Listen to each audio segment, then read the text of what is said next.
अस्सलाम वालेकुम। 116 part 1 start करते हैं जी। हमारी कोई रिवीजन नामी चीज़ एक चल रही है। अच्छा जी, ईपीएस में कोई गुंजाइश है तो बताएं। पर्चे में 70-80% सवाल सही कर लेना, बस इतनी मेहरबानी करना। पूरा बेशक सही ना कर हो रहा हो तो कर लेना, लेकिन कम से कम 70-80%। अच्छा, उसके बाद मैंने आपको अर्ज़ किया था, ज़रा गौर करें, अर्ज़ किया ज़रा गौर करें कि आपने कितने गया यार इरशाद, आपको मैंने कहा था कि आपने ये क्या, ये सवाल मैंने, अच्छा ये तो हो गया था, मैं भी कहूँ ये सवाल आपको कहा था कि आपने सॉल्व कर लेना है। कितने बच्चों ने कर लिया सॉल्व? बाकियों ने कब करना है? पेपर्स के बाद। कितने बच्चों ने किया? दोबारा हाथ खड़ा करें। सॉल्व हो गया था? कितने को परसेंट? अल्लाह, उसमें मसला आया, वो बात ही मसले वाली थी। ठीक है, उसी को ही डिस्कस थोड़ा सा करके फिर मैं रिसेंट टाइम का एनपीओ का सवाल कराता हूँ। असल में जोहर में अब 1 घंटा रह गया है, तो पीपीई का नोट नहीं पकड़ते, उस पर 1.25 घंटा लग सकता है नोट का सवाल करते हुए, तो इसलिए वो अभी छेड़ें तो बीच में ना रह जाए ना। तो जोहर की नमाज के बाद आते हैं तो फिर इंशाल्लाह पीपीई का नोट करेंगे। बड़ी बड़ी चीज़ें कर लें, छोटी छोटी भी साथ होती ही रहेंगी। ठीक है, क्योंकि ये भी जैसे ईपीएस एक्सपेक्टेड है इस दफ़ा, एंड पीपीई का भी नोट एक्सपेक्टेड है। ठीक है, एक्सट्रैक्ट का भी एक सवाल देख लेंगे, कर लेते हैं तसल्ली के लिए। दस्तगीर लिमिटेड वाला रहता था, तो मैं देखूंगा जो सवाल कोई रहता है वो सवाल करा दूंगा, थोड़ी रिवीजन भी हो जाएगी। ठीक है, लेकिन ये पीपीई का नोट इम्पॉर्टेंट है। एक्सट्रैक्ट्स भी आ सकता है, लेकिन ज़्यादा चांसेस नोट के हैं। वो काफ़ी टाइम, मतलब फुल फ्लैश सवाल जिस तरह के आपने देखे हैं, ये हड़प्पा हड़ुप्पा हो गए, ये मंडे लिमिटेड आपने किया था, ये ये क्या कड़ा स्पटनिक, तो डिफरेंट चीज़ थी ना। ठीक है, तो इस तरह का कोई लेंथी सवाल नोट का वो आया नहीं, थोड़ा टाइम हो गया, तो आ सकता है। ऐसे ही ईपीएस मेहमान भी है, पिछली बार आया भी नहीं है, एक्सपेक्टेड है, इसलिए जोर लग रहा है उसके ऊपर ज़रा ज़्यादा। ठीक है, रेशो कैश फ्लो टिका के सवाल आ गए हैं, इसलिए उन पर थोड़ा सा कम जोर लगा, लेकिन कम जोर भी आपने खुद ही देखा है कितना है। यानी आपके वो टॉपिक भी बिल्कुल रेडी है, जैसा मर्जी सवाल पूछे। तो बस रिवीजन के अंदर ज़रा मैं उनके सवालों को ज़रा कम रख रहा हूँ। जैसे मैंने कैश फ्लो का सवाल आपको ज़रा कह दिया कि खुद कर लें, तो इसके अंदर जो मसला था वो डिस्कस कर लेता हूँ। कैश फ्लो का सवाल मैंने ये सोल्यूशन आपके लिए जो बनाया था, इसमें पता नहीं यार इसको क्या मसला हुआ पड़ा है। इसके अंदर सिंपली आपने लेजर्स ओपन किए, लेजर्स ओपन करके उसके बाद आपने ओपनिंग क्लोजिंग बैलेंसेस में लिखे हुए हैं। क्योंकि डायरेक्ट मेथड से बनानी थी ये कैश फ्लो, तो आपके पास सोल्यूशन मौजूद है। ठीक है ना, डायरेक्ट मेथड से बनानी थी तो हमारा ऑपरेटिंग एक्टिविटीज वाला एरिया चेंज हो गया, उसमें cash receive from customer, cash paid to supplier और कैश पेड फॉर एक्सपेंसेस आ रहा है। ठीक है जी। अच्छा, अब इस पूरे सवाल के अंदर कुछ भी नहीं करना था। Opening closing, opening closing, opening ledger वाले, लेजर वाले, लेजर वाले, लेजर वाले, अलग अलग लेजर बनेंगे। डायरेक्ट मेथड है, डायरेक्ट मेथड है, अलग अलग डेटर और प्रोविजन का लेजर वाले। अच्छा, अब ये किस में जाना था? ये एक्सपेंस के लेजर ए में जाता था, ये वर्किंग 1 में आता था। ठीक है, तो एक्सपेंस का लेजर, एक्सपेंस का अकाउंट जो बनता था, फिर लेजर दोनों इकट्ठे करके बना लेते होते हैं, लेजर वाले, लेजर वाले, लेजर वाले, लेजर वाले, ये एक्सपेंस का अकाउंट इस वो लेजर ए में इकट्ठा हो जाता था, याद है ना, एक्रूअल प्री पेमेंट। ठीक है, फिर एक्रूड एक्सपेंसेस हैं लेजर वाले, और बैंक ओडी वर्किंग 1। तो ये सब के लेजर मैंने ओपन कर लिए। ये पीपीई का नजर आ रहा है? जरा देखें, जरा नजर आ रहा है? इससे आगे करेंगे ना तो फिर ये दोनों पूरी तरह नजर नहीं आएंगे जरा, इसलिए मेरा दिल है कि वैसे तो अभी भी पूरे नजर नहीं आ रहे बाय द वे, इसको जरा 105 करें, शायद नजर आ जाए। तो इन्ना की नजर आ रहा है, तो फिर तो तुहानू सब नजर आ रहा है, फिर तो ड्रामे ही कर रहे, मतलब है ये। ठीक है, इसमें भी अभी पूरी तरह नजर नहीं आ रहा। मेरा दिल था कि जरा बार बार ऐसे इसको मूवे शूवे ना करना पड़े, मूवे शूवे। चलें खैर। अच्छा जी, अब पूरे सवाल के अंदर अब आपको अपनी तैयारी पे थोड़ा भरोसा भी रखना चाहिए, अल्लाह की ज़ात पे ज़्यादा भरोसा रखना चाहिए, लेकिन तैयारी पे भी थोड़ा सा भरोसा रखना चाहिए कि ठीक है, अब कॉन्फिडेंट रहें, हमें आता ही है सब, इंशाल्लाह कुछ नहीं होता, अल्लाह खैर करेंगे। वो नहीं खुल रहा, चलो गुजारा करते हैं। अच्छा, अब ये मैंने किया जनाब, ओपनिंग क्लोजिंग सारे जो पीपीई का एकोमोडेशन का है, इन्वेस्टमेंट प्रॉपर्टी, ज़रा माजरत के साथ थोड़ा जल्दी में ऐसे ही बनता है वो। आपने जब मैंने आपको होमवर्क दिया तो घर जाके अब वो ईशा से पहले थोड़ा सा टाइम था, ईशा के बाद सुबह की क्लास की तैयारी करनी थी, CMA की क्लास भी थी, आपकी भी थी, तो वो फिर जल्दी जल्दी IP शाइपी लिखा हुआ माफ़ कर देना, पर्चे में ना लिखना। वैसे वर्किंग में तो चलता है, लेकिन मैंने कोशिश की है फेस में पूरे अल्फाज लिखूं, ये मैंने कोशिश ज़रूर की है। ठीक है, investment property, opening closing, inventory, चूंकि डायरेक्ट मेथड है तो इसका भी लेजर ओपन हो गया। उसके बाद ये नज़र आ रहा है सबको एंड तक? भाई एंड तक नज़र आ रहा है? ठीक है, मैं तो कहता हूँ थोड़ी देर के लाइट्स थोड़ा सा ऑफ कर दें, हो सकती है कहीं से ऑफ, कहाँ से होती है? ज़रा करना, ज़रा ऐसे, ज़रा और बेहतर नज़र आए थोड़ा सा। चलो रहने दो यार, नज़र आ रहा है तो बस बस बस बस, अब बेहतर हो गया, अब बेहतर हो गया थोड़ा, नहीं नज़र आ रहा, बस बस बस, ज़्यादा अच्छा नज़र आ रहा है? चलो अच्छा, अभी देखो, opening closing debtor, opening closing provision, opening closing expenses का ये एक्रूअल और प्रीपेमेंट दोनों आ जाएंगे। शेयर कैपिटल और प्रीमियम को मैंने ऐड कर दिया था, जरा जगह तंग थी, मैंने छोटी राइटिंग की, फिर भी बीचों मिस हो गया। खैर, उसके बाद एक्सपेंसेस के नीचे ही मैंने वर्किंग रखी हुई है, यहाँ पे वर्किंग 5 में रेफर करना भूल गया, तो ये ज़रा 9, तो ये ज़रा वर्किंग 9 को मैं रेफर करता हूँ, एक्सपेंस को एक्सप करते हैं, एक्सप, और ये वर्किंग नंबर 9, ये जहाँ से फिगर निकल कर आई है। ठीक है जी, क्योंकि एक्सपेंस में नॉन कैश की एडजस्टमेंट करनी पड़ती है, वो एडजस्टमेंट यहाँ पर हुई पड़ी है, बाकी सारे उसी तरह से आपके लेजर्स हुए, ओपनिंग क्लोजिंग ओपन हो गए। ठीक है जी, अब एडजस्टमेंट्स सारे ओपनिंग क्लोजिंग लिख लिए, अब एडजस्टमेंट्स पे आए, तो एडजस्टमेंट में अच्छा, ये क्योंकि डायरेक्ट मेथड है, P&L भी सारा जाएगा, ये कहाँ जाएगा? सेल्स में, डेटर में, डेटर से ये डेटर के अकाउंट में चला जाएगा। देखते जाओ साथ साथ, ये भी डेटर का लेजर आया हमारे पास, ये आपकी ये सेल आ रही है 1450, उसके बाद 860 कॉस्ट ऑफ सेल, इन्वेंट्री का लेजर है, ये इन्वेंट्रीज पड़ा है। ठीक है, ये कॉस्ट ऑफ सेल आपकी आ रही है 860, नजर आ रही है ना बेटा? ये एंड वाले दोनों बच्चे मुझे बता दें, लिटमस पेपर मेरे, ये नजर आ रहा है? नजर आ रहा है बेटा? इधर भी बाकी अगला नहीं नजर आ रहा है, फिर वो याज्ञान या लाजक्रान, जी तो मेरे आखिरी बच्चे को नजर आ रहा है, तो बाकी को भी आना चाहिए ना।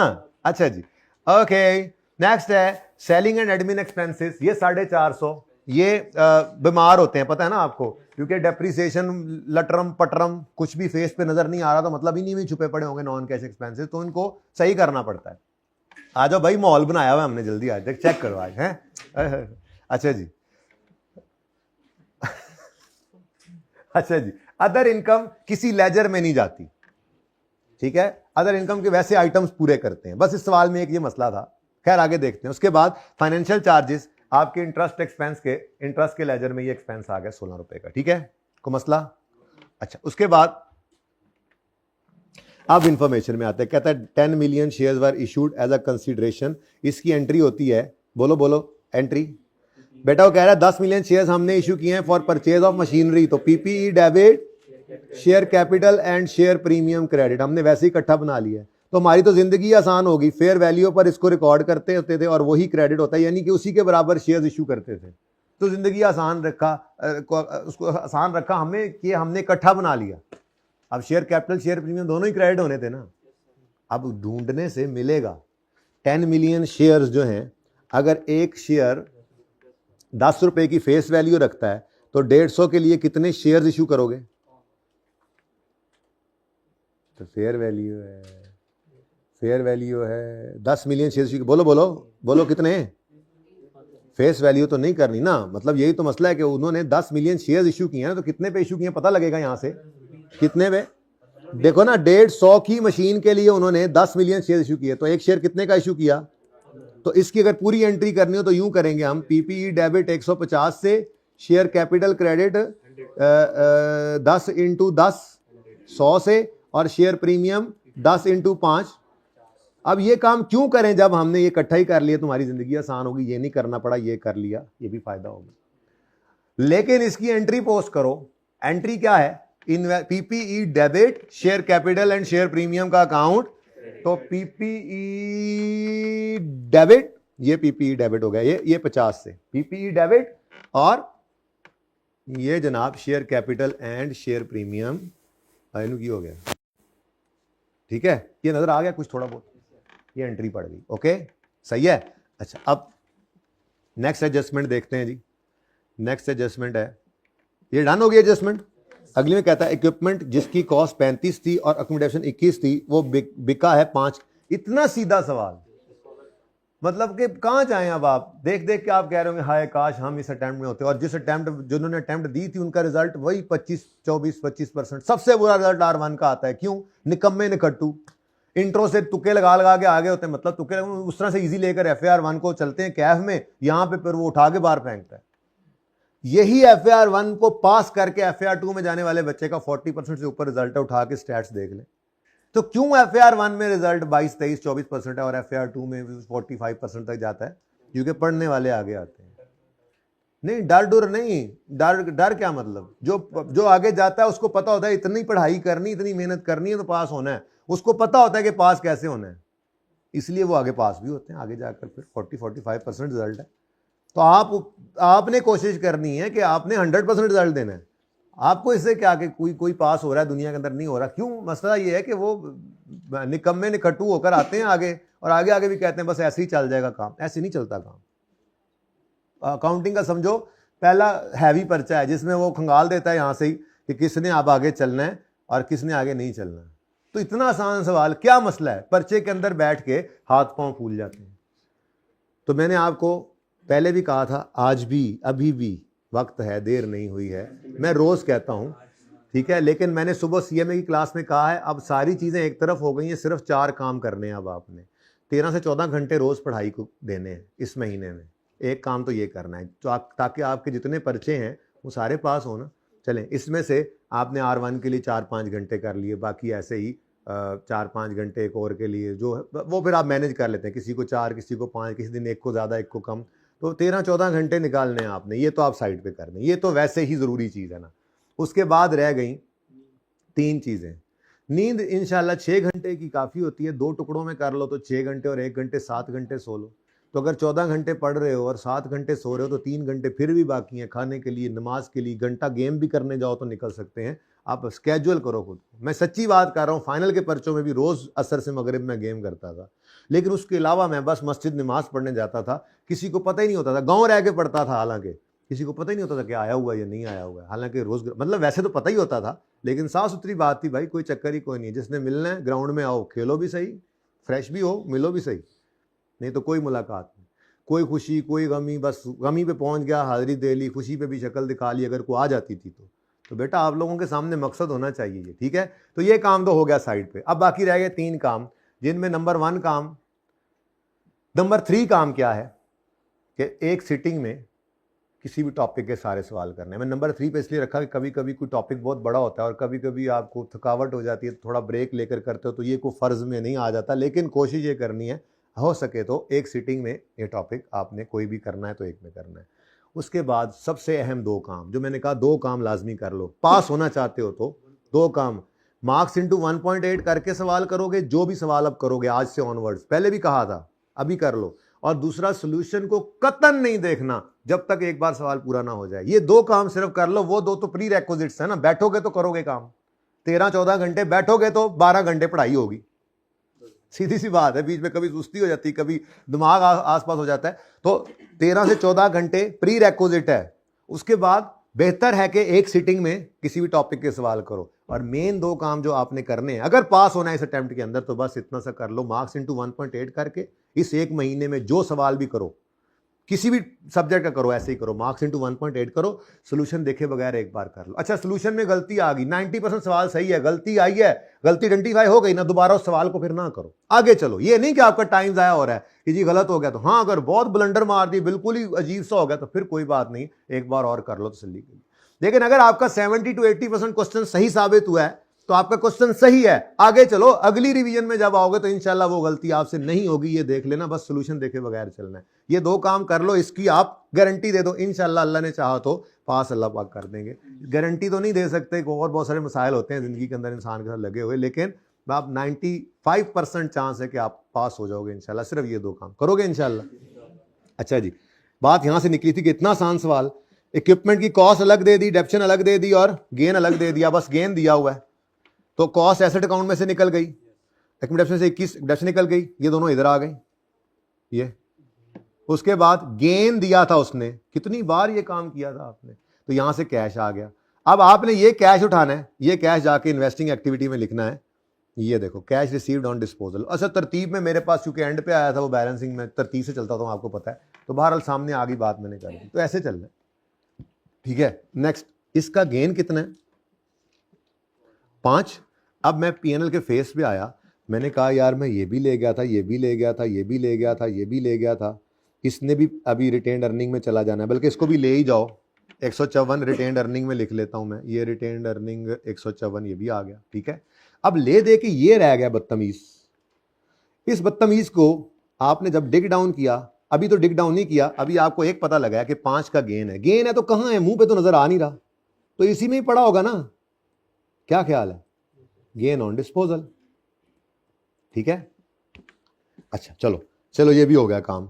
सेकंड एडजस्टमेंट में और कुछ नहीं, गेन पड़ा था कहीं, चूंकि किसी लेजर में इसको मैंने रखा नहीं, इसलिए मुझे इसको निकालने की जरूरत नहीं पड़ी। हाँ गेन था, मैंने वहां से कैश निकाल लिया, अल्लाह खैर सल्ला। तीसरी adjustment, fair value model use करते हैं subsequent measurement of investment property के लिए, और during the year fair value investment property की डिक्रीज हुई है 40 से।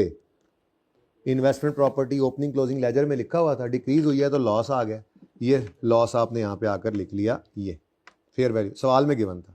ठीक है, ये लॉस सवाल में गिवन था, ये आपने लिख दिया। ठीक है, अच्छा उसके बाद वो कहता है rent amounting to 25 million was received from investment property. ये आप पूछ रहे थे क्लास शुरू होने से पहले, मैंने कहा था रिकॉर्डिंग शुरू होने, फिर सवाल ही वही शुरू हो गया अल्लाह की तरफ से। तो चलो आपका जवाब आ गया।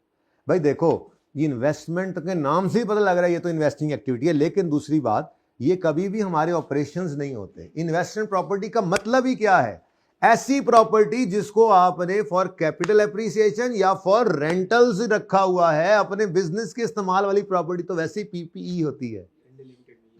जी कोई बात नहीं, कर लो, नहीं नहीं नहीं कर लो, मैंने वहां पे बताया। सोल्यूशन को मत देखो, मैंने संडे लिमिटेड में क्या करवाया था ये देखो, मेरा सोल्यूशन देखो, ओपन करो, करो रजिस्टर, कोई ओपन करके बताओ भाई इसको। संडे लिमिटेड में जो हमने सोल्यूशन किया था उसमें हमने rent receive from investment property को कहां लिखा था, जल्दी बताइए कोई बच्चा जिसका रजिस्टर हो पूरा।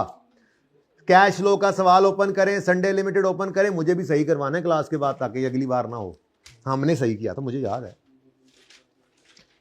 बाकी कैश फ्लो की सेहत पे तो ज्यादा असर नहीं पड़ता, एंड पे आंसर तो सेम आता है, लेकिन गलत तो गलत है ना, नहीं है ऑपरेटिंग एक्टिविटी। जी संडे लिमिटेड लबो लबो लबो लबो, कोई तो लब लो, मिल गया, बताओ जरा रेंट रिसीव्ड इन्वेस्टमेंट प्रॉपर्टी का किस एक्टिविटी में आ रहा है सोल्यूशन क्लास वाले में,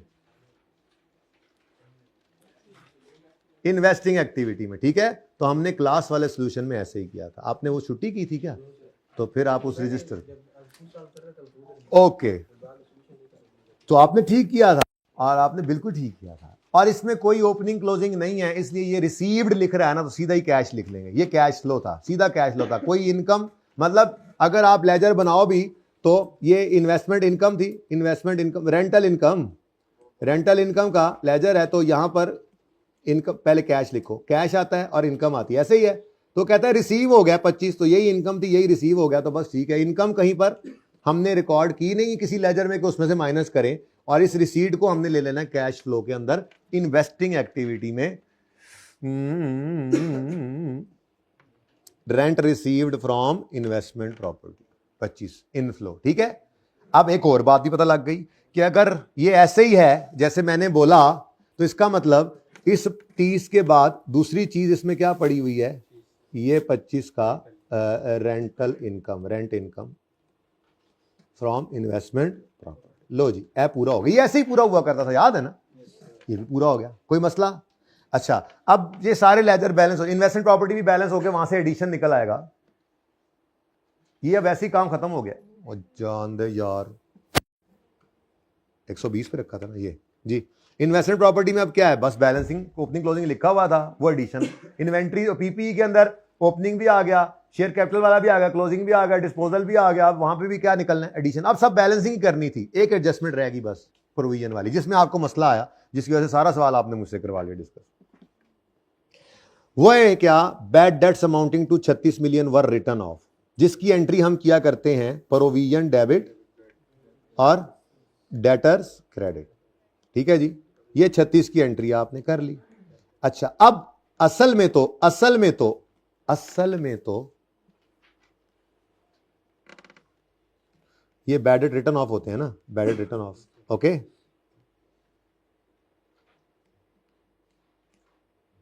अब उसके बाद ये एंट्री आप करते थे बिल्कुल ऐसे ही। उसके बाद कहता है while previously return of bad debt जो है वो 15 मिलियन के रिकवर हो गए, इसकी आप एंट्री किया करते थे कैश डेबिट कितने से, और bad debt recovery income credit कितने से।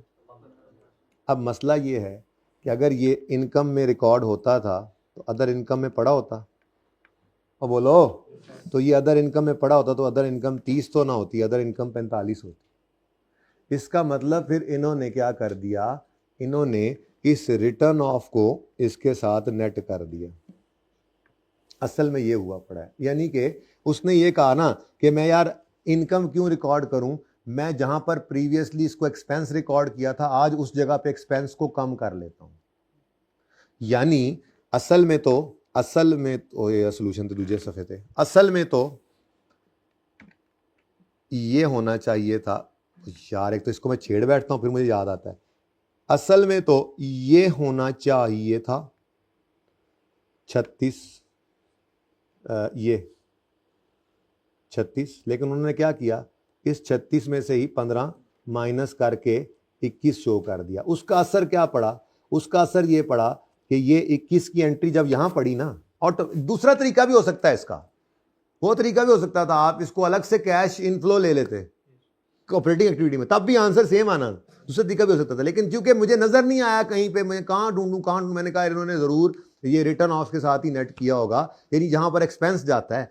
तो आपने जब यहां पर 36 की बजाय 21 लिखा तो ये फिगर कम आई, तो फिर ये फिगर ऑटोमेटिकली बढ़ गई ना, इसमें वो 15 भी पड़ा हुआ है। बस इतनी सी बात है, आप किसी भी तरह से कर लें कोई मसला नहीं है, लेकिन हुआ सिर्फ ये था। ठीक है, तो ये 36 माइनस 15 करके यहां जब 21 लिखा तो ये एक्सपेंस ऑटोमेटिकली उस 15 की अमाउंट से कम हो गया। जरा इसको हटाकर देखते हैं,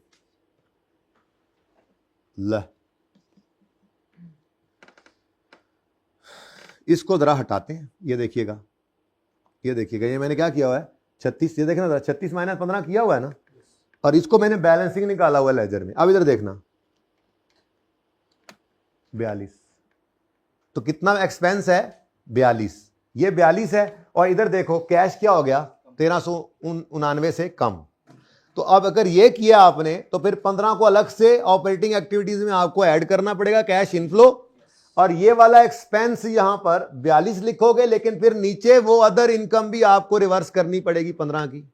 ये भी एक तरीका है, ये भी हो सकता था, लेकिन मैंने आपको क्या बताया कि जी वो चूंकि नजर नहीं आ रहा तो प्रोबेबली उन्होंने ये किया है, तो जब ये किया तो हमने भी वही कर लिया। अल्टीमेटली आंसर वही आता है एंड पे जाके। ठीक है, करना चाहो तो कर लो, नंबर कोई नहीं काटेगा इस बात। ठीक है, ओके, तो इतनी सी बात थी इसके अंदर। तो बहरहाल इस एडजस्टमेंट का असर ये पड़ा, ये हमने लिखा। उसके बाद अब बैलेंसिंग शुरू हुई, तो एक तो आपको पहले लेजर में से ये एडिशन मिल गया, ये चला जाएगा ऊपर इन्वेस्टिंग एक्टिविटी में 444, ये कैश, ये एडिशन इन पीपी 222, फिर ऐसे एडिशन इन इन्वेस्टमेंट प्रॉपर्टी 140 आ गया, ये इसमें से निकल आया। डेप्रीसिएशन एक्विडेशन के लेजर में से डेप्रीसिएशन निकली है, अब फेस पे कहीं नजर नहीं आ रही थी तो कहां पड़ी होगी, तो ये हमने माइनस, ये नॉन कैश है। आगे बढ़े, ये खत्म हो गए लेजर्स। इन्वेंट्री में से क्रेडिटर्स बैलेंसिंग निकला और इसको ले गए हम क्रेडिटर के लेजर में। क्रेडिटर के लेजर के अंदर ये आ गया, यहां से कैश पेड टू सप्लायर निकल आया। अच्छा आगे बढ़े, अब इस पेज के ऊपर आए, यहां से debtor cash receive from customer. Expenses के लेजर में अभी ये एंड पर जाकर होना है क्योंकि बाकी लेजर्स भी अभी रहते हैं। ठीक है, लॉन्ग टर्म लोन ये रिसीव हुआ है, रीपे नहीं हुआ। आगे बढ़े, इंटरेस्ट में से इंटरेस्ट पेड आ गया, फिर प्रोविजन के लेजर में बैड एक्सपेंस आया, कहां पड़ा है नजर नहीं आ रहा, सेलिंग एडमिन में पड़ा होगा, तो ये देखो ये 27 को भी हमने यहां से माइनस कर दिया। उसके बाद शेयर कैपिटल शेयर प्रीमियम में से 191 का कैश रिसीव कर लिया आपने, रिटेन्ड अर्निंग में आपने पैड डाल दिया था, डिविडेंड बैलेंसिंग निकला।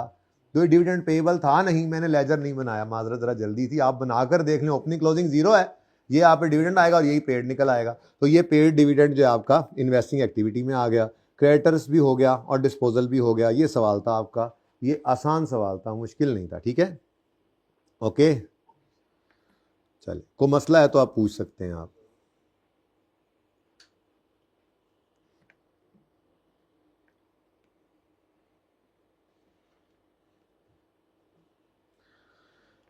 जी बच्चों, कोई मसला है तो पूछ सकते हैं आप।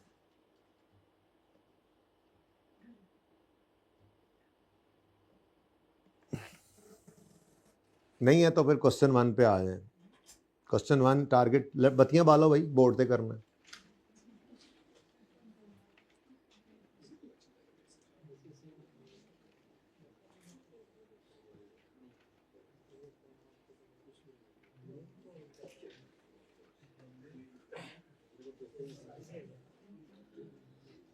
हाँ, नींद पूरी हो गई, सो उठ गए हो, सो ले आज।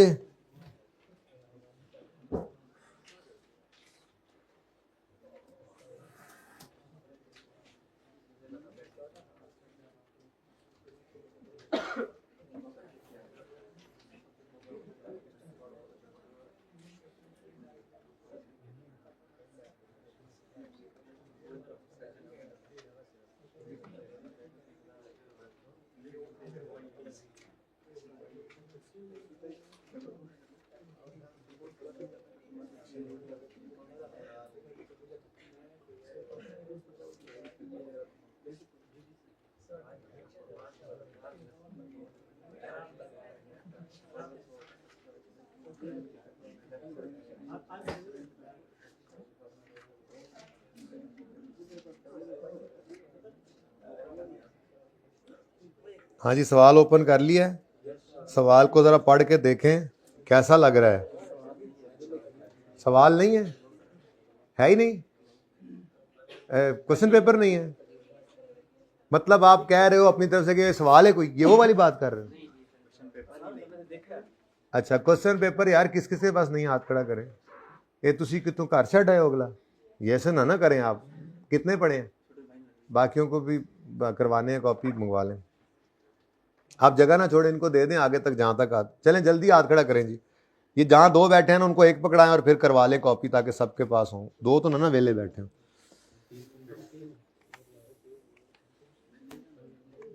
ये क्या है? अच्छा, एनपीओ चैप्टर खोला था मैंने। चलें जी, फिर एनपीओ का सवाल छोटू सा सवाल ही सी है। ये अब हो गया है जी, अब आपने करवा ही लिया बहाने से मेरे साथ। ठीक है, मैंने पूरा सॉल्व नहीं किया, लेकिन करवा तो आपने लिया ही है। ये मैं अभी करवा देता हूँ आपको इंशाल्लाह जोहर के बाद। 9वां अभी कर लेते हैं, 8वां हो गया, 7वां हो गया, ये अभी 6th भी। ये तो अब टाइम एनपीओ का सवाल करने का दिल है, वो करेंगे। ये छोटे छोटे सवाल कल रह जाएंगे। दूसरा, तीसरा, चौथा, 5वां ये नहीं कराऊंगा आज। उसकी वजह ये है कि मेरा दिल है ज़रा IS 16 पे थोड़ा टाइम लगा लेना। ठीक है, तो फिर जोहर के बाद जब मिलेंगे तो एक सवाल नोट का इंशाल्लाह, और अगर एनपीओ से प्यास बुझ गई तो ठीक, वरना एक सवाल एनपीओ का मैं और कराऊंगा। थोड़ा मेरा दिल है कि ये ज़रा और पक्के हो जाएं। एनपीओ, पीपीई, ईपीएस, इन पे खूब पिटाई कर ली। कैश फ्लो में खूब पक्का किया हुआ है आपने काम को। IS 8 में भी गुंजाइश कोई नहीं छोड़ी हुई आपने। तो फिर अब फेल हो जाओ तो फिर मुझे तो मुंह ना दिखाना, कम से कम खुद को भी ना दिखाना। ठीक है ना? यानी सब कुछ इतना पढ़ के भी आप फिर फेल हो ना, तो फिर चिल्लू भर पानी भी ज़्यादा है। ऐसी जगह डूबने की कोशिश करना जहां पे डूब भी ना सको, सही सट लगे, छाल मारो थे। अच्छा जी, हाँ जी, स्टेटमेंट ऑफ इनकम एक्सपेंडिचर बनाना है, स्टेटमेंट ऑफ फाइनेंशियल पोजीशन। ओहो, भूल गया। असल में पिछली क्लास, अगर पहली आपकी क्लास होती ना सवेर वाली, तो मैंने ये पहले फॉर्मेट बनाया ना था। चलो खैर, फटाफट बनाते हैं। मार्कर मेरे तैयार हैं। सवाल पढ़ो जी। इनकम एक्सपेंडिचर और फाइनेंशियल पोजीशन बनानी, क्विकली जरा पढ़ना है। Following is the trial balance of Sagala sports limit club as on 30 June 24। Accrued expenses, opening या क्लोजिंग? भाई ट्रायल क्लोजिंग है, तो क्लोजिंग ट्रायल में आपको कहा था कि ज्यादातर चीजें क्लोजिंग ही होती हैं, कुछ एक आइटम्स के अलावा। ठीक है, और वैसे भी चलो वैसे भी बाद में करते हैं, अभी टाइम कम है। एक बार इसको पूरा कर लें तो फिर शायद मैं ट्रायल वाला सवाल वो ना कराऊं। चौंगतार इंटरनेशनल किया था ना आपने, वो हो गया था ना। उसके अंदर एक आधा पॉइंट सिर्फ डिस्कस करना था जो इग्नोर कराया था, वो कर लूंगा। बाकी कोई बात अगर होती भी है तो वो फिर सवाल नहीं कराता, और कोई एक और सवाल करा दूंगा उस टाइप का, वो फ्रॉड वाला। एक वो एग्जेक्टिव क्लब गालिबन रहता था, आपने होमवर्क में किया था, तो मैंने तो नहीं ना करवाया, तो वो मैं की हुई चीज़ क्या।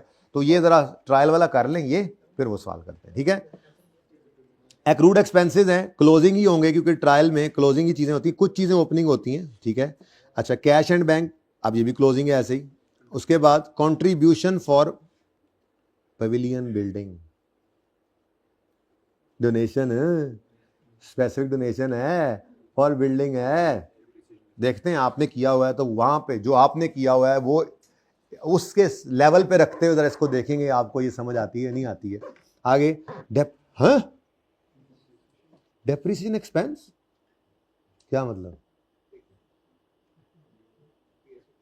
ट्रायल में डेप्रिसिएशन एक्सपेंस नजर आए ना तो इसका मतलब होता है इस साल की डेप्रिसिएशन चार्ज हो चुकी है, और अगर कोई अक्यूमुलेटेड डेप्रिसिएशन का बैलेंस पड़ा होगा तो वो फिर क्लोजिंग होगा। वैसे पड़ा कोई नहीं है, उसने एसेट्स बुक वैल्यू पे दिए हुए हैं मेरे ख्याल से, लेकिन अगर पड़ा होता तो बताने की जरूरत नहीं थी उसको कि वो ओपनिंग है या क्लोजिंग एक्सपेंस। देखो बेटा जी, आपने डेप्रिसिएशन एक्सपेंस की एंट्री की, depreciation expense debit, accumulation credit, तो आपकी साल के दौरान ये एंट्री पड़ी। लेट्स से डेप्रिसिएशन एक्सपेंस 50 से डेबिट और अक्यूमुलेशन 50 से क्रेडिट। ओपनिंग था 150, 50 की एंट्री आ गई ये, और क्लोजिंग आपका कितना बन गया 60। अब जब ट्रायल बनेगा, ये ट्रायल में चला जाता है ना सारा कुछ, तो ट्रायल के अंदर आपको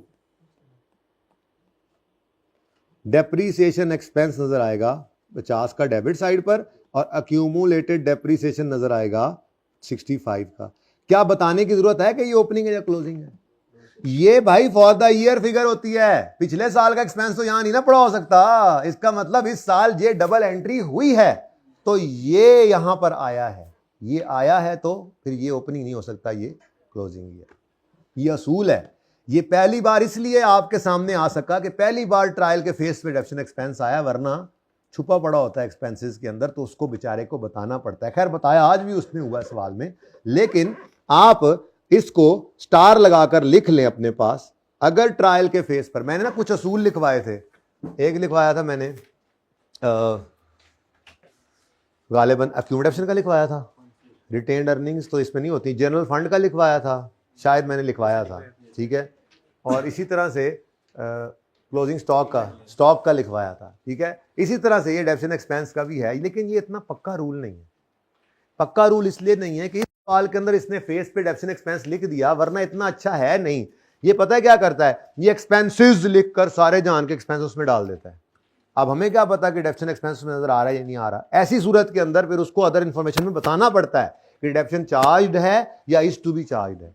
लेकिन इस सवाल में उसने अदर इंफॉर्मेशन फिर भी बताया हुआ है कि डेप्रिसिएशन चार्ज्ड है। लेकिन आप असूल लिख लो, चलो ट्रायल के को समझने की हद तक। अगर ट्रायल के फेस पे डेबिट, अगर ट्रायल के फेस पे डेबिट साइड पर डेप्रिसिएशन एक्सपेंस नजर आ रहा है तो इसका मतलब, अगर ट्रायल के फेस पे डेप्रिसिएशन एक्सपेंस नजर आ रहा है तो इसका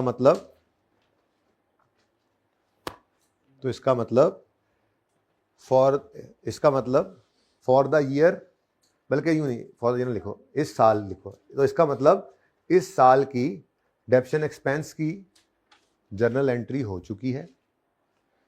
इस साल की डेप्रिसिएशन एक्सपेंस की जर्नल एंट्री हो चुकी है।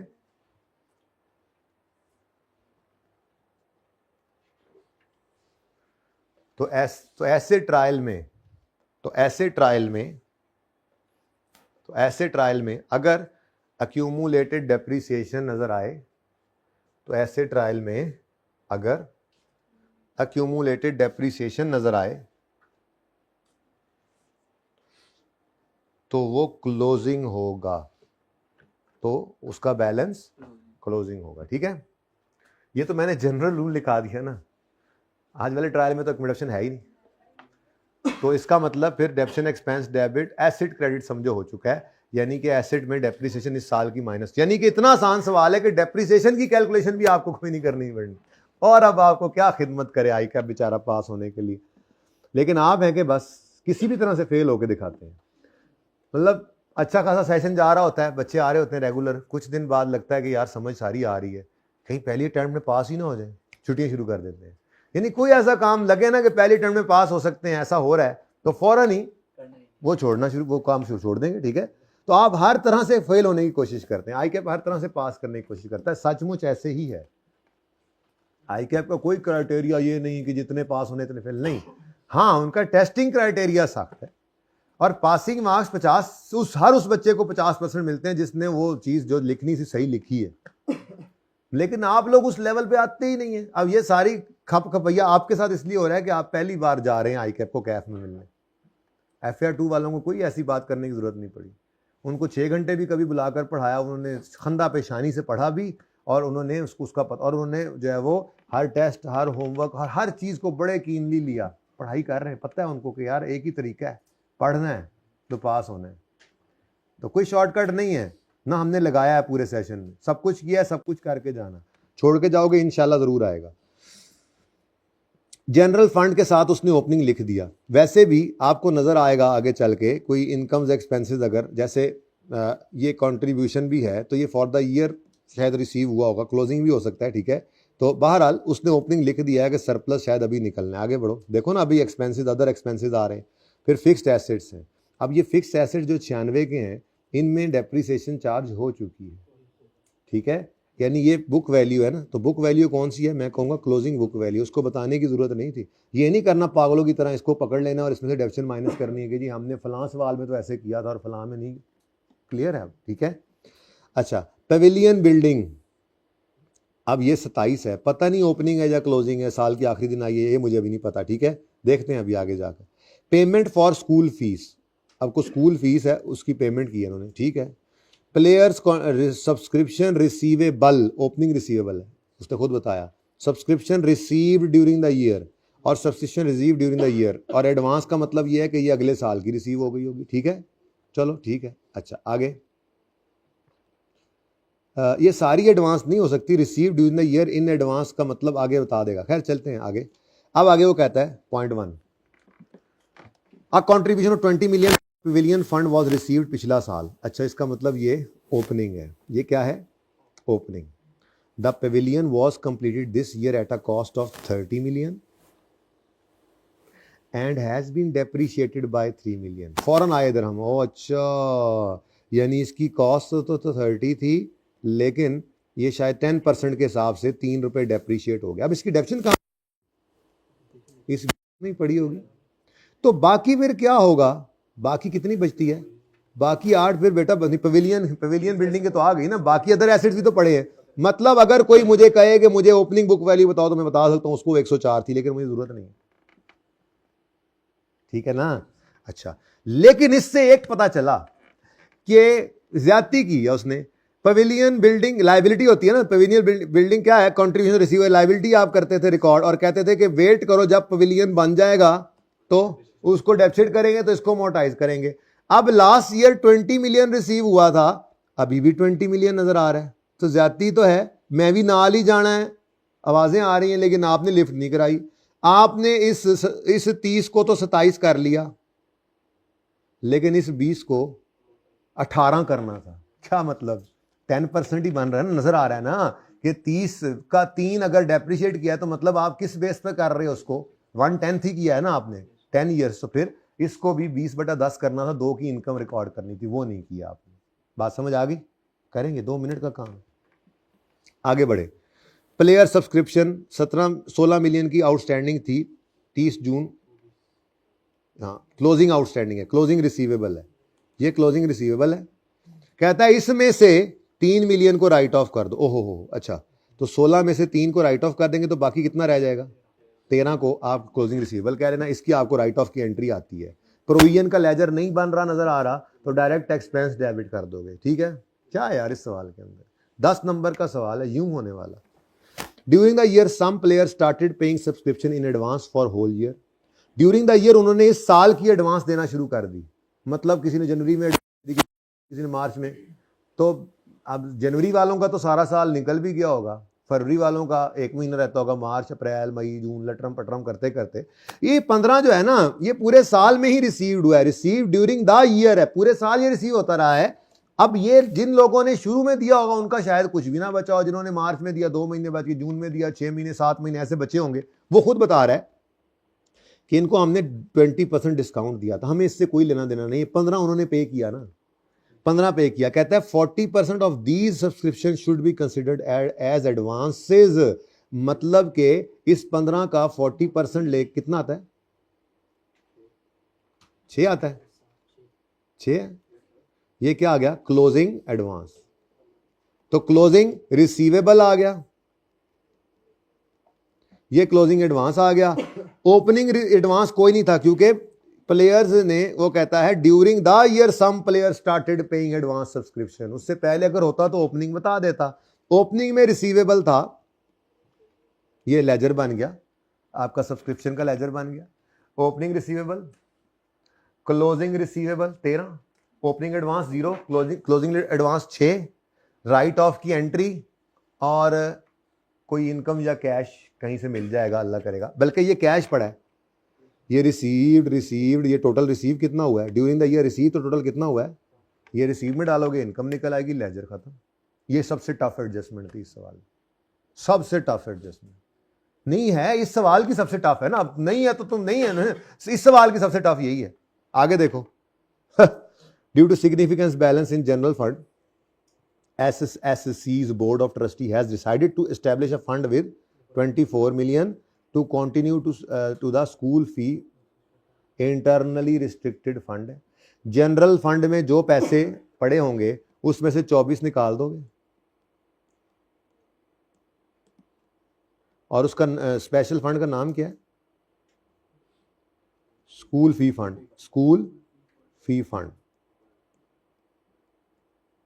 वो इंटरनली, वो फ्रेंचाइज फंड जैसे हमने बना लिया था, स्पेशल स्पोर्ट्स क्लब, ठीक है, अपने पैसे पड़े हुए हैं तो हमने कहा यार चलो अलग कर लें ज़रा, बड़ा जनरल फंड में पैसा इकट्ठा हो गया, लेकिन ये ना हर जगह ही लग जाता है। तो जो प्रॉमिसिंग स्टूडेंट्स हैं अपने इलाके के, हमारे इस जगह के, ठीक है, उनको हम उनकी फ़ीस फाइनेंस करने के लिए अलग से फ़ंड क्रिएट कर देते हैं, ताकि उनको ज़रा, क्योंकि देखें अब उनकी तालीम का मामला है ना, अगर उनको हमने कह दिया स्कॉलरशिप के लिए, यहाँ पे लिखा हुआ है कि parents can apply for a grant up to 50,000, तो वो जब अप्लाई करेंगे तो दे देंगे, इसी में से ही देंगे ना, ठीक है।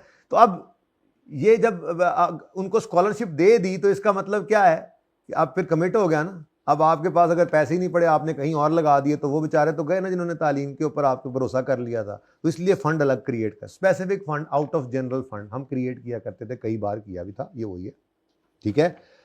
तो काश कि आप थ्योरी पढ़ लेते एक बार, तो उसमें ये लिखा हुआ भी था, जो मैंने कहा था ना रीड ओनली, उसमें भी ये लिखा हुआ था, खैर हमने किया भी था। अब ये सवाल करने को कुछ भी नहीं है इसके अंदर, लेकिन अब चूंकि कह दिया है करना है तो करना है, तो बिस्मिल्लाह करो। फिर ज़रा एब्रीविएशंस की भरमार होगी, माफ़ करना, क्योंकि नमाज पे पहुंचना है इंशाल्लाह। तो क्वेश्चन नंबर 1 है, यार मार्कर को और दो यार, ऑटम 2024 है, नाम है इसका SSC।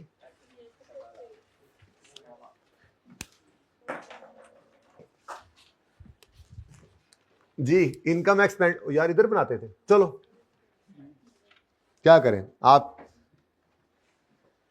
मुझे नहीं लगता कि इतना लंबा सवाल है, यहीं से करते हैं, चलो जी। तबीयत तो नहीं खराब होगी, हमेशा सारी जिंदगी इनकम एक्सपेंडिचर यहां देखा, कोई मसला तो नहीं होगा। अच्छा चल, इनकम एंड एक्सपेंडिचर, भाई ऊपर पूरा नाम शाम लिख लेना, सारे सवालों में हमेशा हम लिखा करते थे, ठीक है जी।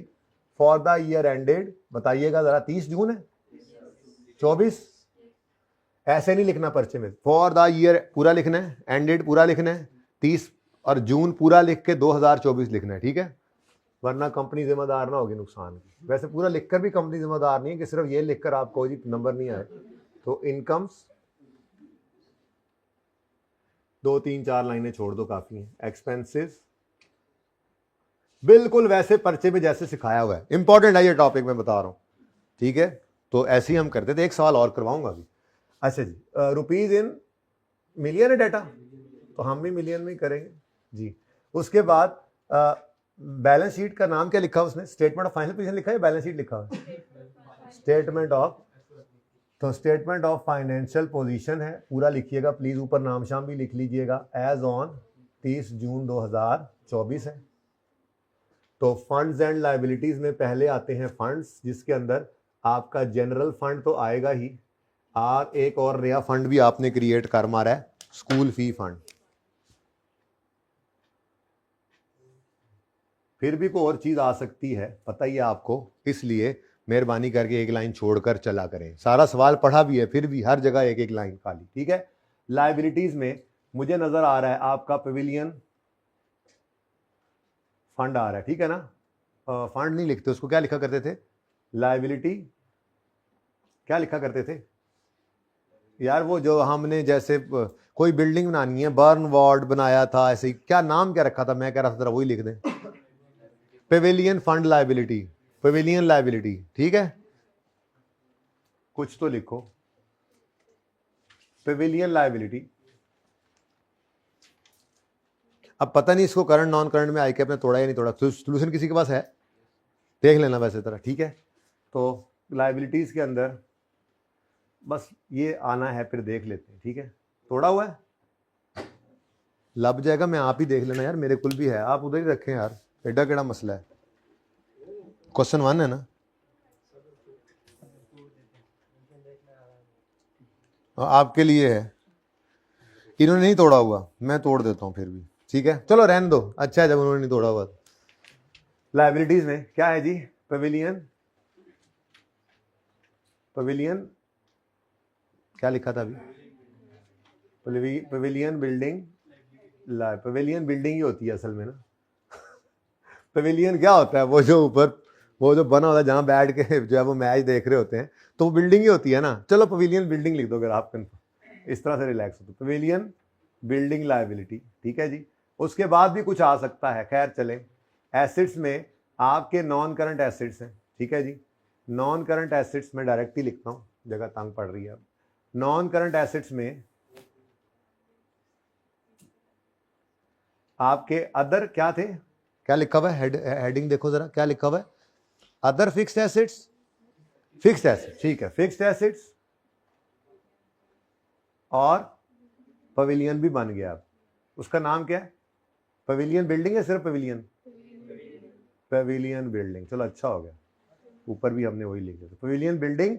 और ये पवेलियन बिल्डिंग की लायबिलिटी जो हमें पैसे आए थे जिसको हमने रोका हुआ था, ठीक है। वैसे ही लिखता जा रहा हूँ कि ये आने, वैसे तो साथ साथ एंड पर आते जाते थे, ट्रायल वाले सवाल की तरतीब ये नहीं होती, लेकिन बस क्योंकि सारा पढ़ लिया, इतना आसान लगा तो मैं लिखता गया, वरना हम अदर इन्फॉर्मेशन के हिसाब से चलते थे, ठीक है, वही चलेंगे वैसे ही, ठीक है। अच्छा, उसके बाद कोई करंट एसेट्स भी आ जाते हैं तो उनकी जगह छोड़ दो बस, ठीक है। मैं माजरत चाहता हूँ, मैं इतना कुछ लिख गया, इतना लिखा नहीं करता था, आसान इतना लगा सवाल कि खुशी में मैं सारा कुछ ही लिखता था। तो रुपीज इन थाउजेंड, मिलियंस, अद्धी मिलियन से जी है स्टेटमेंट्स तो अद्धी थाउजेंड से अच्छा नहीं लगता। अच्छा, अब कोई ट्रेडिंग एक्टिविटी नजर आई आपको, तो इसलिए वर्किंग 1 तो नहीं हो सकती। चलो, statement of changes in net assets फिर भी बना लो, वर्किंग बनाओ, पर बना लो, आपको आदत है, ठीक है, क्योंकि उसने अभी तक नहीं किया ये काम, कर तो सकता है, ठीक है। तो वर्किंग नंबर 1 आ गया जी, statement of changes in net assets, और उसके अंदर आपके आज 2 हैं, एक जनरल फंड है और दूसरा स्कूल फी फंड।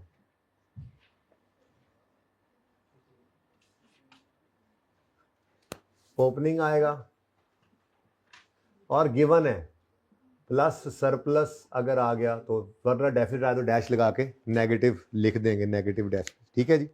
उसके बाद कोई 2-3 लाइनें छोड़ दो, ठीक है। एक तो ट्रांसफ़र भी आना है बीच में, वो जो जनरल फंड से आपने स्पेसिफिक फंड बनाया है, ओपनिंग में तो कोई नहीं था ना, ये आपने इसी साल ट्रस्टीज़ ने डिसाइड किया है, तो एक तो वो लाइन आ जाएगी। फिर जब ये फंड बन जाता है तो इसके खर्चे भी इसी में ही आते हैं।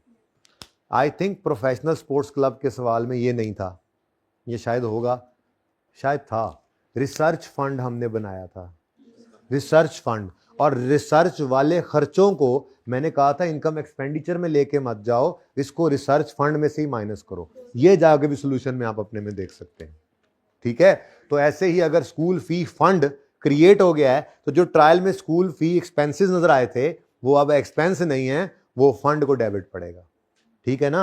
अलग कर ली ना टोकरी, पैसे अलग करके रख दिए तो वही खर्चे। जाके देख लो, रिपेयर फंड था, पता नहीं किस सवाल के अंदर था, I think professional sports club में था या मेहताब हॉस्पिटल में था, इन दोनों में से किसी एक, MW है, मेहताब पास पेपर का ही सवाल आया हुआ, उसके अंदर repair fund, research fund create किया था, वो किया था हमने एक रेजोल्यूशन पास करके, और फिर उसके रिसर्च एक्सपेंसेस आ रहे थे ट्रायल के फेस पर। पास पेपर रेफर करो, कौन पास पेपर 17 है, ये कोई लिख ले, घर पे देख ले, किया हुआ सवाल है, अब देखने की खास जरूरत नहीं है, घर पे देखोगे ये किया हुआ सवाल है, सोल्यूशन भी मौजूद होगा, ठीक है। तो रिसर्च फंड क्रिएट किया था अपने फंड से, और रिसर्च कॉस्ट आ रही थी ट्रायल में, तो वो हमने फिर कहां पे शो की थी, अच्छा, तो खैर 2-3 लाइनें छोड़कर आपने क्लोजिंग लिख लिया, ठीक है, और ये क्लोजिंग जो होगा ये फेस पर चला जाएगा, ठीक है जी। अब 1 बाय 1 एडजस्टमेंट्स को पकड़ते जाते हैं, सवाल को 10 मिनट भी ज्यादा हैं वैसे, लेकिन मैं चूंकि गपशप ज्यादा लगाने लग जाता हूं आपके साथ, कहीं का कहीं निकल जाता हूं, इसलिए थोड़ा माजरत चाहता हूं। तो पहली चीज क्या है, 20 मिलियन कंट्रीब्यूशन रिसीव हुआ था पिछले साल, इसलिए डबल एंट्री करने की जरूरत नहीं। वैसे भी ट्रायल वाले सवालों में डबल एंट्रीज होके आई होती हैं, ये आसान सवाल होते हैं, मुश्किल सवाल ब्रेक के बाद इंशाल्लाह कराऊंगा, वही वाला, हाँ वो जो इनकम्प्लीट इंफॉर्मेशन वाला होता है, इनकम्प्लीट रिकॉर्ड्स, वो इनकम्प्लीट रिकॉर्ड वाले सवाल हैं, वो जो आपने पहले किए तो वो मुश्किल होते हैं। रिसीट पेमेंट मिल गया, वहां से शुरू हो गए, बस अल्लाह का नाम लेके चलते गए, करते करते पहुंच गए, वो मुश्किल सवाल होते हैं, ठीक है। तो खैर ये ट्रायल में तो डबल एंट्रीज होके आई होती हैं। वो कहता है 20 मिलियन पवेलियन फंड रिसीव हुआ था पिछले साल और बिल्डिंग कंप्लीट हो गई थी 30 और वो डेप्रीशिएट हो चुकी है 3 से। इसका मतलब इस डेप्रीसिएशन के अंदर 3 रुपए की इसकी डेप्रीसिएशन आ चुकी है, तो ये तो ठीक पड़ा है, ये 27 ट्रायल में चला जाएगा और ये डेप्शन जब 11 जाएगी तो 3 भी साथ ही चला जाएगा, कोई मसला। लेकिन ये बेचारा 20 जो है ये अभी तक लायबिलिटी सारे का सारा ही पड़ा हुआ है, तो इसको यहां पर पकड़ो, 20 लिखो। अब मुझे बताओ इसमें से कितना इनकम में डाल दें, तो ये देखो जी, पवेलियन बिल्डिंग लायबिलिटी लिख लो, कोई बात नहीं। इधर देखो कितनी है जी, 20। अब मुझे नजर आ रहा है कहीं पे छोटी सी वर्किंग करनी है तो कर भी लो बेशक, कि आपकी जो डेप्रीसिएशन हुई है वो डेप्रीसिएशन कितने परसेंट होती नजर आ रही है। 3 रुपए 30 में से डेप्सिट किए हैं तो 10वां हिस्सा ये 10% ही है ना, तो अगर 10 से डिवाइड करके उसको लिया आपने डेप्रीसिएशन, तो ये भी ऐसे ही करोगे, ठीक है। पूरा साल तो ये 2 रुपए आ गए। अब इसकी एंट्री जरा तरतीब से देखें, ये डेबिट लायबिलिटी क्रेडिट इनकम, गलती थी, सही कर दी। तो जो अदर इंफॉर्मेशन है वो डबल एंट्री से पास होगी, और जो पहले से हो चुका, जैसे जैसे इस 27 में कोई गड़बड़ है जी नहीं, वो कह रहा है 30 का था डेप्रिशिएट हो गया, डेप्शन कहां पड़ी हुई है इस 11 में, तो इसलिए जब मैं ये 11 लिख लेता हूं वहां पे, सिंगल इंपैक्ट डबल एंट्री से यहां पहुंचा है, उठा के लिखो एक्सपेंसेस में, मैं ये उठाकर लिख देता हूं बैलेंस शीट में सिंगल इंपैक्ट, क्योंकि डबल एंट्री के बाद ये 27 हो चुका है, ठीक है। तो ये सिंपली लिख लो यहां पर एक्सपेंसेस में पूरा ही डेप्रीसिएशन एक्सपेंस लिख लो, ठीक है। डेप्शन एक्सपेंस के अंदर मैंने माना 3 भी है और 8 भी है, मुझे इससे क्या लेना देना, 11 का एक्सपेंस है पूरे का पूरा, ठीक है। तो ये है, बस ऐसे ही है। वो 10 कैसे निकला है, कहीं छोटा सा स्टार लगा के बेशक निकाल दो, ये 10 कैसे निकला है जी।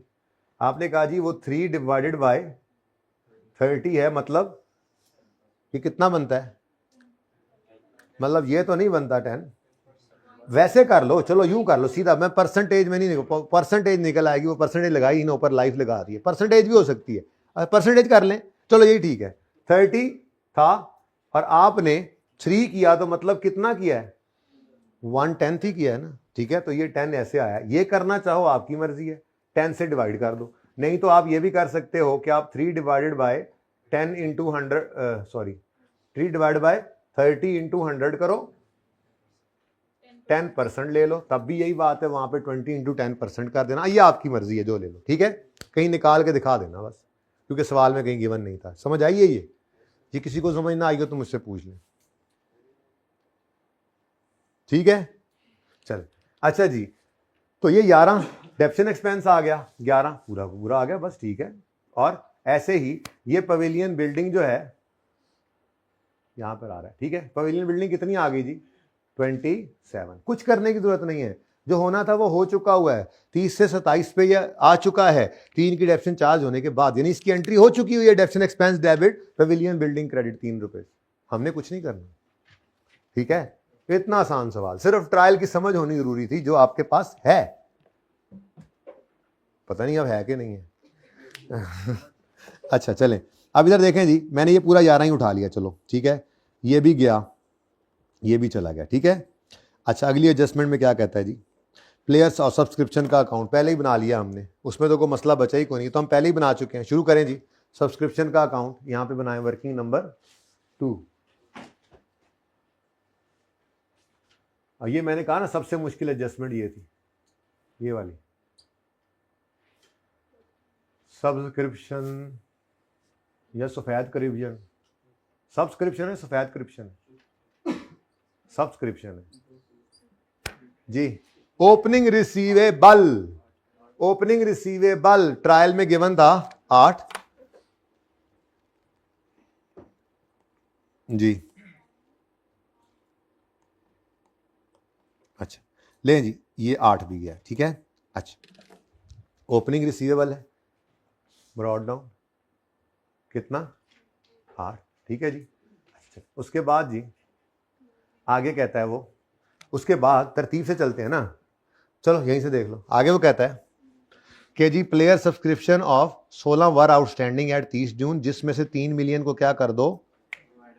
तो इसका मतलब मैंने क्लोजिंग में कितना लेना है, कितना था टोटल 16 में से 3 निकाल के 13 क्लोजिंग लिखो। 3 का क्या करें, राइट ऑफ कर दो। अब प्रोविजन का लेजर होता, प्रोविजन क्रिएट करते होते तो हम प्रोविजन डेबिट डेटर, ये डेटर ही है ना, देखो डेटर का लेजर बन गया, opening debtor closing debtor receivable, तो हम करते provision debit subscription receivable credit. लेकिन चूंकि प्रोविजन का लेजर नहीं है तो डायरेक्ट एंट्री पास कर दें, बैड डेट रिटर्न ऑफ या एक्सपेंस क्या है, कितना 3 से bad debt return of debit और सब्सक्रिप्शन क्रेडिट। थोड़ा नीचे रखे, ओपनिंग 0 लिखना है ना मैंने, ओपनिंग में 0 लिखना है ना मैंने, ठीक। बैड डेट रिटर्न ऑफ, ठीक है जी, कितना। तो ये जनाब आपको नजर आ रहा है, पहले 16 क्लोजिंग लिखना था लेकिन फिर हमने उसमें से 3 निकाल के उसको राइट ऑफ किया, क्लोजिंग में हमने 13 लिख दिया। तो मसला, हाँ जी। अच्छा जी नेक्स्ट देखें जी, कितने गया कितने गया।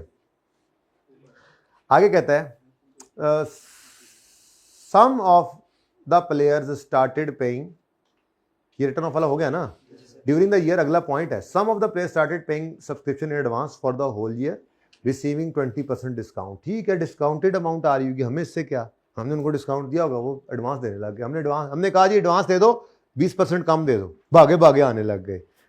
तो ये 15 वही है, प्लेयर सब्सक्रिप्शन जो रिसीव हुई है ड्यूरिंग द ईयर एडवांस में। कहता है 40% of these subscriptions should be considered as advance as at 30 June 24, यानी बाकी फिर दौरान साल का होगा। जैसे किसी ने जून में दिया तो उसके 7 महीने इनकम बना लेंगे, ये तो सिर्फ 5 महीने उनका एडवांस। जिसने अगस्त में दिया होगा उसके 5 महीने एडवांस, जिसने अक्टूबर में दिया हो तो उसके 4 महीने, इस तरह 2 3 4 5 6, वो उसने फिगर बता दी कि आप टेंशन ना लो, हम बताते हैं कि ये जो 15 है इसका कितने परसेंट, 40% क्लोजिंग में क्या है एडवांस। 15 का कितना बनता है 6। ओपनिंग एडवांस कितना है सवाल में कोई नहीं बताया, वो कह रहा है कि इसी साल में शुरू हुआ है काम। अब 2 चीजें होती हैं इनकम के लेजर में, एक कैश दूसरा इनकम। कैश तो आता है इस तरफ और इस तरफ आएगी इनकम। अब सवाल में कोई एक गिवन होगा दूसरा बैलेंसिंग। क्या गिवन है, ये कैश ट्रायल में रिसीव पेड की फिगर पड़ी होती है, देखो रिसीव्ड 45 जमा 15 सारा ही रिसीव्ड है, 45 जमा 15 कितना 60। थोड़ा सा इधर करना इसको, कितना आ गया जी, कितना 62। ठीक है, ये सब्सक्रिप्शन इनकम। वर्किंग नंबर बताओ, वर्किंग नंबर 2 कितनी 62। क्लोजिंग एडवांस है तो लायबिलिटीज में सब्सक्रिप्शन इन एडवांस, करंट में करना चाहिए था, खैर चलो। वर्किंग नंबर 2 में ही ये भी निकालिए हमने 6 ये, ठीक है। और उसके बाद दूसरा क्लोजिंग क्या है सब्सक्रिप्शन, यहाँ पे करंट लायबिलिटीज लिख लेना, नॉन करंट करंट कर लेना, ठीक है। मैंने इसलिए नहीं किया, फिर मैंने बाइफर्केशन भी नहीं की जी। सब्सक्रिप्शन इन एरियर्स, ये भी असल में वर्किंग 2 में ही छोटी सी कैलकुलेशन करके आपने 13 निकाला है, खत्म, ठीक है। चले अब ऐसा करते हैं, वैसे तो ये 2 से 3 मिनट का सवाल रह गया, लेकिन इधर देखें, ये पॉइंट भी हो गया, ये भी हो गया, ये भी हो गया, इधर से हमने ये फिगर भी उठा ली, ये फिगर भी उठा ली, कुछ और भी उठाया नहीं, ठीक है। अब बाकी बस कागजी कार्रवाई है, 5 मिनट में ये पूरा हो जाना है सवाल। लेकिन आप इस पार्ट को आमिर भाई क्लोज नहीं करिएगा, ठीक है। हम नमाज के बाद आते हैं और इसको पूरा करेंगे, तो फिर ये आप कार्ड चेंज करिएगा, इसको भेज दीजिएगा, क्योंकि अब इस जगह पे रोकना भी मुनासिब नहीं है, ठीक है ना। तो इस पार्ट को यहीं से कंटिन्यू करेंगे, 5 मिनट में ये सवाल पूरा होगा, फिर अगले सवाल में मूव करेंगे, आप कार्ड चेंज कर देना फिर, ठीक है। तो यहाँ पे पार्ट क्लोज कर दें, पार्ट 1 यहाँ पे क्लोज ना करें, पॉज कर दें, पार्ट 1 पॉज कर दें, हम नमाज के बाद इंशाल्लाह इसको रिज्यूम करते हैं जी। सवाल को कंप्लीट करते हैं, फिर इस पार्ट को क्लोज करते हैं। यहाँ तक हमने काम कर लिया था, आखिरी एडजस्टमेंट रह गई थी, ठीक है। आखिरी एडजस्टमेंट है, due to significant balance in general fund. कहता है भाई जनरल फंड में बड़े पैसे इकट्ठे हो गए थे, खुद देख लेना। टोटल ये सारी फिगर्स ऐसी 96 मिलियन के तो टोटल एसेट्स हैं, ऐसे ही थोड़े थोड़े एक्सपेंसेस हैं, और इधर देखो 102 मिलियन का जनरल फंड, काफ़ी पैसे इकट्ठे हो गए। उन्होंने कहा काफ़ी पैसे इकट्ठे हुए पड़े। SSC's board of trustees has decided to establish a fund, तो ये इंटरनल रिस्ट्रिक्शन है, ठीक है, with 24 million to contribute to the school fee of promising children from the town, parents can apply for a grant. तो हम अलग करके रख लेते हैं, अब वो कितना अप्लाई किया वो उधर आ रहा है ट्रायल के अंदर के जितने खर्चे हुए, ठीक है। तो इस आखिरी पॉइंट का काम क्या करना है, हमने इसको हमने ट्रांसफर करना है स्कूल फी फंड। कितना जी? 24 यहां से निकाल के यहां पे रख ले, खत्म कहानी। बस इसका यही काम था। अब रह गया ट्रायल, बाकी चीजें इसमें रख देते हैं। तो एक्रूड एक्सपेंसेस पेएबल हैं। एक तीसरी किस्म का ट्रायल भी है, सवाल पूरा करके फिर दिखाता हूं ताकि सवाल में अब फिर ब्रेक ना आए, ठीक है। ये एक्रूड यानी पेएबल, एक्सपेंसेस पेएबल हैं, तो आपकी लायबिलिटीज के अंदर एक्रूड एक्सपेंसेस आ जाएंगे। तंगी हो गई यहाँ पे, चलो अल्लाह करेगा और कुछ नहीं होगा। कितने जी एक्रूड एक्सपेंसेस? 27 है, कितने? 17, ठीक है, 17 आ गए, ठीक है। नेक्स्ट क्या है जी ट्रायल में? देखो कैश एंड बैंक कहाँ जाएगा? करंट एसेट्स में कैश एंड बैंक कितना है जी? 12 और बोलो तो, रिपीट कर दो, सुते हुए हो की कर दो। हाँ 12 मैंने बोला तो यस नो तो करो ना, गूंगे पता नहीं कहां से आ गए। Contribution done, डेप्शन done, general fund का ओपनिंग 102 गिवन, वरना निकालना पड़ता है। ये तो आसान सवाल होते हैं, ट्रायल में गिवन होता है। नेक्स्ट अदर एक्सपेंसेस कहां जाएंगे? एक्सपेंसेस में अदर एक्सपेंसेस कितने?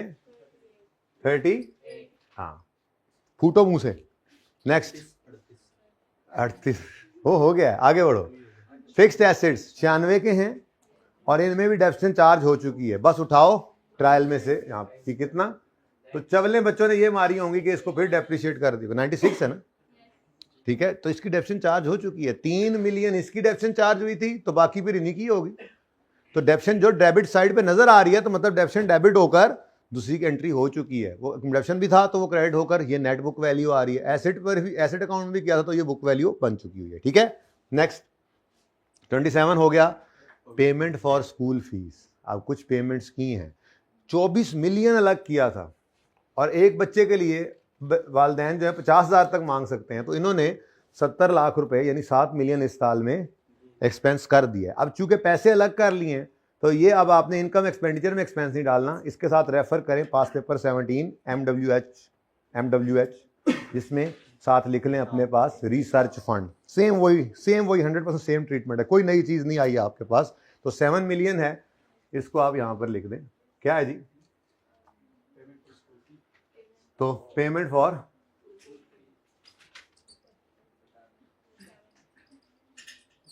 कितनी जी? तो इसकी एंट्री ये वो हुई, डबल एंट्री हुई पड़ी है, वो उन्होंने इस नाम से रखा हुआ है, payment for school fee debit cash credit. तो आपने यहां पर उसको उठाकर लिखना है, उधर एक्सपेंसेस में लिखने की बजाय यहां पे लिख देना बस, ठीक है। लास्ट हो गया सारा, नेक्स्ट कुछ नहीं है। ये हो गया, हो गया, हो गया, कहानी खत्म। सरप्लस रहता है जी, कोई चीज़ रहती है, जरा चेक कर लें, कुछ रहता तो नहीं। इस सवाल तो ये सवाली थी, बोलें जी कितना 12, नेट में 12 आया। ये सरप्लस है, सरप्लस है तो इसको जाके ऐड कर दो। क्लोजिंग 90 फेस पे चला जाएगा, ये 90 और इधर क्लोजिंग क्या आ गया 17, तो ये भी जनाब आपका फेस पे चला गया 17, 90 वर्किंग 1, वर्किंग 1, 17। ज़रा माजरत, थोड़ा सा यहाँ तंगी हो गई जी।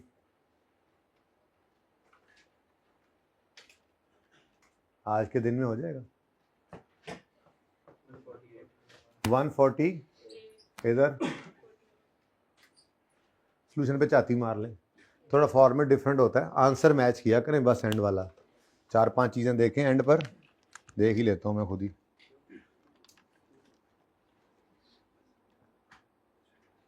ये क्या हो गया, अच्छा वो नीचे था, ये 12, 148, ठीक है जी।